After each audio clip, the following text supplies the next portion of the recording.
बिस्मिल्लाहिर्रहमानिर्रहीम। अस्सलाम वालेकुम नाज़रीन, मैं अहमद फ़वाद हूँ। आप यूट्यूब चैनल देख रहे हैं। नाज़रीन, आज तारीख़ है 15 दिसंबर और दिन है इतवार का। दो बड़ी इंपॉर्टेंट डेवलपमेंट्स हैं, तफ़सीलात आपसे शेयर करूँगा। पहला तो ये कि इमरान खान साहब की रिहाई से मुतल्लिक एक बड़ा ब्रेक थ्रू हुआ है अमरीका से, और इस ब्रेक थ्रू के बाद नींदें उड़ गई हैं मौजूदा चुनतखब हुकूमत की। ट्रंप ने क्या बड़ा ऐलान किया है, रिलीज़ इमरान खान का नारा लग गया है। इस पर भी कुछ तफ़सीलात आपके साथ में शेयर करूँगा। दूसरे नंबर पर जी, general Asim Munir army chief, इनकी तरफ क्यों देखा जा रहा है कि अब क्या होगा या अब क्या किया जाएगा, इस पर भी कुछ तफ़सीलात आपके साथ शेयर करनी है।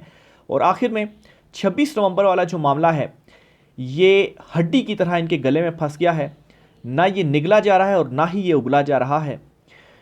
बड़ी आवाज़ें उठने लग पड़ी हैं। इस पर भी कुछ तफ़सीलात हैं आपके साथ, वो भी शेयर करनी है। आगे बढ़ने से पहले अगर आप चैनल को सब्सक्राइब नहीं किया तो आपसे गुजारिश है कि इसे सब्सक्राइब कर लें। वीडियो अच्छी लगे तो लाइक कीजिएगा और इसे शेयर भी ज़रूर कीजिएगा, क्योंकि हुकूमती फ़ायरवॉल जो इंस्टॉल की गई है, जिसके ज़रिए से वीलॉग्स को रोका जा रहा है और जो हकीकत है, जो सच है, वो आप तक पहुँचने नहीं दिया जा रहा।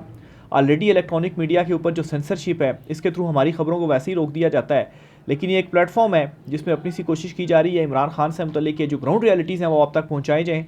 लेकिन फ़ायरवॉल इंस्टॉल कर दी गई है। बहरहाल अगर आप लाइक करेंगे, शेयर करेंगे, सब्सक्राइब करेंगे तो इससे जो है वो ज़रूर मदद मिलेगी। पहली बड़ी डेवलपमेंट जो हुई है जी, आपके साथ में शेयर करता हूँ। अमेरिका में एक अहम तैनाती कर दी है डोनाल्ड ट्रंप ने, जो कि नौ मुंतखब सदर हैं, और 20 जनवरी को इन्होंने हल्फ लेना है, यानी कि 20 दिन वो और 15 दिन इस महीने के।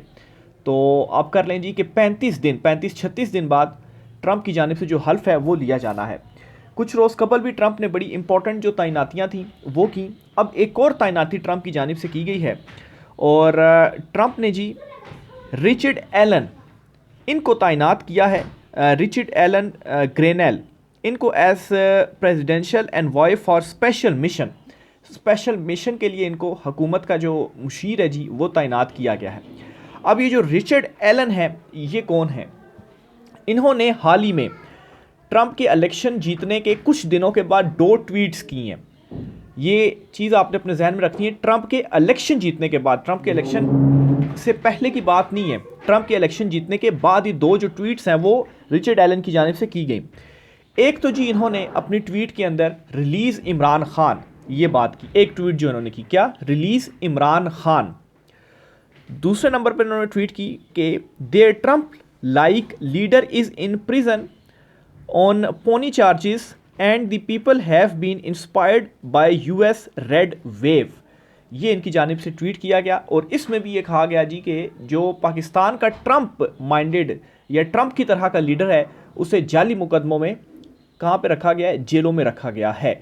अब ऐसे शख्स को, जो कि ऑलरेडी इमरान खान को रिलीज़ करने का नारा लगा चुका है, इसे ट्रंप की जानिब से एक स्पेशल मिशन के लिए मुशीर तैनात करना, ये साफ साफ मैसेज है। ऑलरेडी जो ओवरसीज़ पाकिस्तानी हैं जो ट्रंप की टीम से राब्ते में है, और उन्हें यकीन दहानी करवाई गई है कि इस मामले के ऊपर ज़रूर चीज़ें जो है वो की जाएंगी। बस आप वेट ये कर लें कि ट्रंप को हल्फ उठाने दें, क्योंकि ज़ाहिर सी बात है जब तक ट्रंप हल्फ नहीं उठाते तब तक तो बाइडन इंतज़ामिया ही है। तो 35 दिन बाकी रह गए हैं। इसके बाद बाइडन इंतज़ामिया जो है उसका खात्मा हो जाएगा और ट्रंप इंतज़ामिया आ जाएगी। और ट्रंप इंतज़ामिया के आने का मतलब ये नहीं होगा कि वो कॉल करेंगे और इमरान खान को रिहाई मिल जाएगी, ऐसे नहीं। ट्रंप इंतज़ामिया ये करेगी कि जो सरप्रस्ती की जा रही थी वो सरप्रस्ती अब नहीं होगी, जो पॉलिसीज़ हैं वो तब्दील हो जाएंगी, और इमरान खान साहब को इन्हें रिहा करना ही करना पड़ेगा। ये पिछले कुछ दिनों में जितनी इमरान खान साहब के हवाले से ये चीज़ें सामने आई ना कि इमरान खान को जान का ख़तरा है, या कोई इनको मिलिट्री ट्रायल हो जाएगा, या जनरल रिटायर्ड फैज़ हमीद ने गवाही दे दी है, ये तमाम जो चीज़ें थी बज़ाहिर इमरान खान को ज़्यादा से ज़्यादा उन पर प्रेशर डालने की कोशिश थी कि इमरान खान किसी किस्म का कोई जो डील है वो हमें दे दें ट्रंप के आने से पहले। लेकिन ये जो तैनाती की है ट्रंप ने, इसने नींदें उड़ाकर रख दी हैं इस चुनतखब हुकूमत की। इनको हाथ पांव लग पड़े हैं कि अब क्या होगा। ट्रंप आ रहा है और इमरान खान भी आ रहा है, तो इमरान खान हमारे साथ क्या सलूक करेगा, ये इनको इस वक्त डर और घबराहट है। और इस वक्त इनकी हालत ये है कि पाकिस्तान में तो अभी तो ये इक़्तिदार में या ताकत में है ना, तो बैठे हुए हैं। ये इक़्तिदार के बग़ैर पाकिस्तान में रह नहीं सकते, और अब तो बैरूनी जो दीगर कंट्रीज़ हैं वहाँ पर भी नहीं रह सकते। वहाँ पर भी ओवरसीज़ पाकिस्तानियों ने जो है वो इनको ज़िल्लत का निशान बनाया हुआ है। अच्छा, एक और बड़ी इंपॉर्टेंट चीज़ मैं आपके साथ शेयर करना चाहता हूँ। एक वीडियो इस वक्त बड़ी वायरल हो रही है सोशल मीडिया के ऊपर, और उस वीडियो में हाफिज़ अल असद जो कि बशारुल अल असद जो है उसका बाप था, और पहले तो उसने जो है वो कोई 71 से लेकर 2000 तक तकरीबन 29 साल हुकूमत की, और फिर उसके बाद 24 तक जो है वो उसके बेटे ने हुकूमत की 23 साल। तो टोटल ये 54 साल दौर है जो इनका ख़त्म हुआ।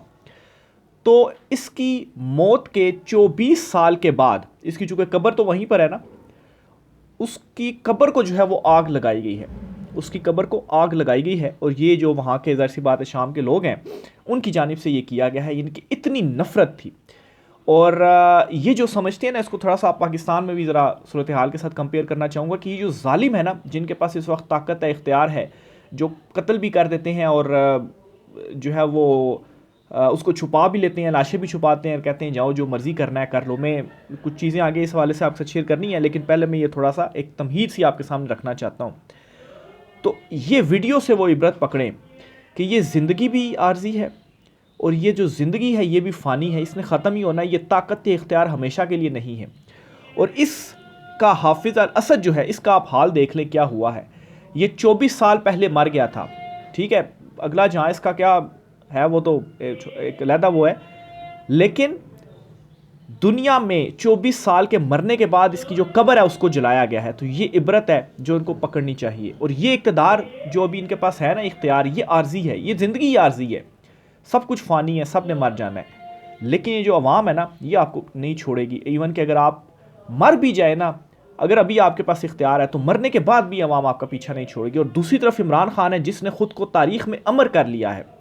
इमरान खान, अल्लाह उन्हें लंबी ज़िंदगी दे, जितनी भी, सब ने चूँकि मरना है, जितनी भी ज़िंदगी है, लेकिन इमरान खान ने जो है वो ख़ुद को सदियों तक ज़िंदा रख दिया है। और हो सकता है हम नहीं, ये शायद हमारे जो बच्चे या उनके आगे बच्चे होंगे, उन्हें इमरान खान बतौर मिसाल सामने रख कर बताया जाएगा कि ये इमरान खान है और इसने ये मजम्मत की थी, और बच्चों को पढ़ाया जाएगा।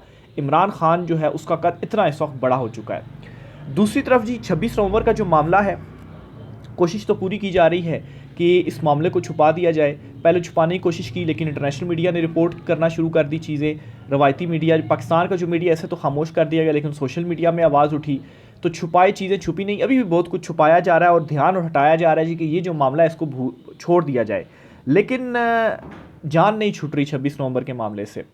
ये जी मुफ्ती हनीफ कुरैशी साहब हैं, इन्होंने कहा है कि किसी भी बेगुनाह मुसलमान को आप कत्ल करेंगे जहन्नुम में जाएंगे।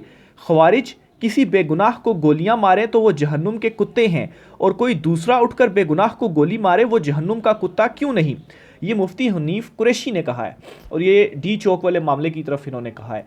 ये वही मुफ्ती हनीफ कुरैशी है जब इन्होंने जो साबिक चीफ जस्टिस कादी फ़ाइज़ ईसा हैं, वो जो कादियानियों से मुतल्लिक एक केस था ज़मानत से मुतल्लिक, तो खड़े होकर सामने होकर कादी फ़ाइज़ ईसा को जो है वो डट कर जो है वो उनको वहाँ पर बातें सुनाई गई थी। और कादी फ़ाइज़ ईसा जो है उनको मैंने पहली मरतबा देखा था, क्योंकि मैं उस वक्त कोर्ट के अंदर मौजूद था और मैं वो मंज़र देख रहा था कि वो इतने डरे और सहमे हुए थे कि वो मौलाना फजल रहमान को कह रहे थे कि मौलाना साहब ये आप इनको चुप करवाएं। तो मौलाना साहब ने भी कहा ये आपकी अदालत है, डेकोरम आपने कायम रखना है। लेकिन कादी फ़ाइज़ जो हैं वो उनके सामने कुछ भी नहीं बोल सके थे। तो ये मुफ्ती हनीफ कुरैशी साहब हैं। इनको खैर बाकी मामलात के ऊपर में कोई ज़्यादा मेरे पास इनके पास डिटेल नहीं है। बहरहाल ये जो बात इन्होंने की है ये इस मामले से रिलेटेड है, और जितनी कोशिश की जा रही है ना कि मामला दब जाए, खामोशी इख्तियार कर ली जाए, इसके ऊपर बात ना की जाए, उतनी ही लोग जो है वो आवाज़ उठा रहे हैं। अभी गंडापुर साहब को धमकियाँ दी जा रही, गंडापुर साहब आपको कहीं पंजाब एंट्री पर ही जो है वो आपका बैन ना हो जाए, ये अब गंडापुर को जो है वो कहा जा रहा है। खैर आज जो है वो इमरान खान साहब ने जो ताज़ियत के हवाले से जो शोधा वगैरह उनके हवाले से जो है वो आवाज़ उठाने का आज वो भी होगा, लेकिन 26 नवंबर का जो मामला इससे पीछा नहीं छूट रहा। और इस दौरान जी ये जो फुटेजेस भी आ रही हैं और जो घबराहट है, और ऊपर से ये जो ट्रंप ने एक बड़ा फ़ैसला कर लिया है, इस फैसले ने भी इस मुंतखब हुकूमत की जो दौड़ें हैं वो लगवाई हुई हैं, उनकी मंजी ठोक दी है। दूसरी तरफ जी कश्मीर में भी कुछ चीज़ें ऐसी डेवलपमेंट्स हो रही हैं।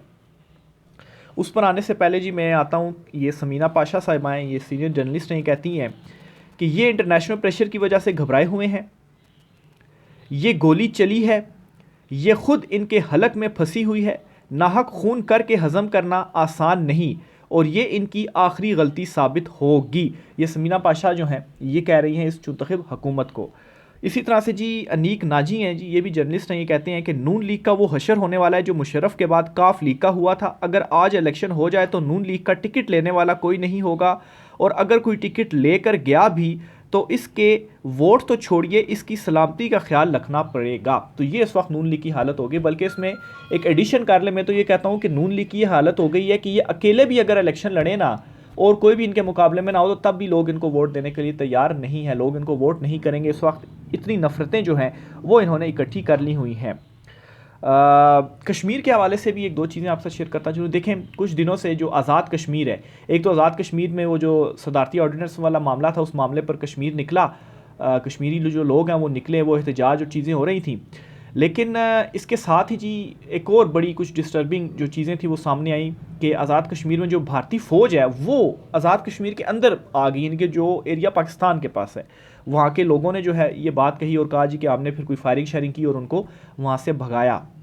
तो अब इस मामले के ऊपर अभी तक जो पाक आर्मी है या आर्मी चीफ आसिम मुनीर साहब जो हैं, इनकी तरफ से कोई अभी तक रद्द अमल सामने नहीं आया कि ये क्या मामला उधर हुआ है, वहाँ पर फ़ौज किस तरह से आ गई भारतीय, या वो जो भारतीय फ़ौज आई भी है या नहीं आई, वहाँ के जो मकामी लोग हैं वो क्या कह रहे हैं, इस वक्त देखा जा रहा है कि अब जो है वो क्या किया जाएगा।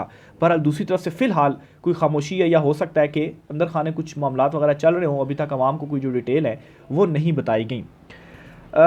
कल जी पाकिस्तान तहरीक इंसाफ के जो कारकुनान गिरफ़्तार किए गए थे डी चौक से 70 के करीब, बल्कि 70 से भी ज़्यादा, इन्हें जी अदालत जो ATC अदालत में पेश किया गया और इन्हें ATC अदालत ने रिहा करने का हुक्म दिया और ये भी कहा कि जी इन्हें दोबारा गिरफ़्तार ना किया जाए।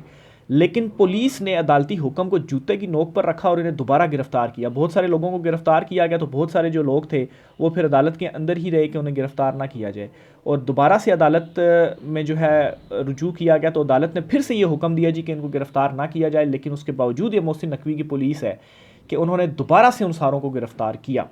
अब आप देखें ये क्या मैसेज दिया जा रहा है अदलिया को भी, और पुलिस, जाहिर सी बात है इंडिविजुअल तो किसी की वो नहीं है ना कि इंडिविजुअली वो कोई इस तरह का काम करे कि 2 मरतबा अदालती हुक्म आता है लेकिन फिर भी जूते की नोक पर रखा जाए, जाओ तुम्हारी ऐसी की तैसी, तुम कौन जज होते हो अहकामात देने वाले, हम फिर से इनको गिरफ्तार करेंगे।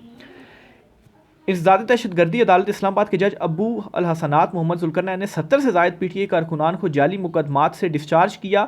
ये कारकुनान अदालत के अंदर पनाह लेने पर मजबूर हैं क्योंकि इस्लामाबाद पुलिस की भारी नफरी जुडिशल कम्प्लेक्स के बाहर मौजूद है। अदालती फैसले को एक SHO जूती की नोक पर रख रहा है।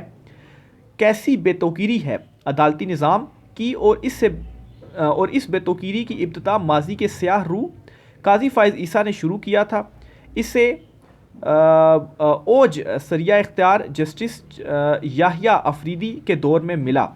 तो अब जी चीफ जस्टिस याहिया अफरीदी साहब हैं वो दौरे कर रहे हैं गवादर इधर उधर के, अदलिया को हम जो है वो ये कर देंगे, बड़ा हम फ्रीडम उनके लिए दिलाएंगे, और दूसरी तरफ ये हो रहा है कि मुसलसल खिलाफ वर्जियाँ की जा रही हैं और कोई जो है वो पूछने वाला नहीं है। और ऊपर से जी एक और सोने पे सुहागा क्या है, अंदाज़ा लगाएं मौजूदा पुलिस का आप, यहाँ से मीडिया पीछे चला जाए वरना, अच्छा वहाँ पर चूँकि जब दोबारा गिरफ्तार किया जा रहा था तो मीडिया कवरेज कर रहा था, तो उस कवरेज के दौरान क्या हुआ, यहाँ से मीडिया पीछे चला जाए वरना गिरफ्तार करा दूंगा, जो मीडिया वाला बात नहीं मानता उसको फौरी गिरफ्तार करके एहतजाज के केस में डाल दो। इंसदाद दहशतगर्दी अदालत के बाहर से रिहा होने वाले PTA कारकुनान को गिरफ्तार करते हुए SHO अशफाक वड़ाइच की पुलिस एहलकारों को हिदायत। यानी कि आप बदमाशी का आलम देखेंगे, अदालती हुक्म ही नहीं मानना, और ये कह रहे हैं कि कोई मीडिया वाला अगर पीछे नहीं होता तो इसको भी गिरफ्तार करो, हम इसको भी जो है वो इस मुकदमे में डाल देंगे, एहतजाज के मुकदमे में जो है वो हम इसको डाल देंगे। यानी कि इस वक्त मुकदमे ये बने हुए हैं कि बस उठा लो किसी को, हम कोई भी मुकदमे में डाल देंगे, कोई पूछने वाला नहीं है। ये इस वक्त जो सूरत हाल है वो बन चुकी हुई है, और मेरे ख्याल से जब इस तरह की सूरत हाल बन जाती है ना, और जाहिर सी बात है ये सारा अवाम के अंदर जो है वो रिएक्शन आ रहा है, इसीलिए तो डी चौक में आए थे ना सारे, और आहिस्ता आहिस्ता जो रिएक्शन आ रहा है ना ये ले डूबेगा आपको। और इसलिए मुख्तलिफ मैंने आपके सामने ट्वीट्स भी रखी हैं 2 जर्नलिस्ट की कि वो इस वक्त क्या इनके हवाले से सोच रहे हैं, और फिर ये मुफ्ती हनीफ कुरैशी जो है इनकी भी गुफ्तगू मैंने आपके सामने रखी कि ये इस वक्त जो है वो क्या बात कर रहे हैं। तो ये जी कुछ अहम तरीन तफसीलात थी, राय का इज़हार कीजिएगा। आज के व्लॉग से इतना ही, इजाज़त दीजिए, अल्लाह हाफ़िज़।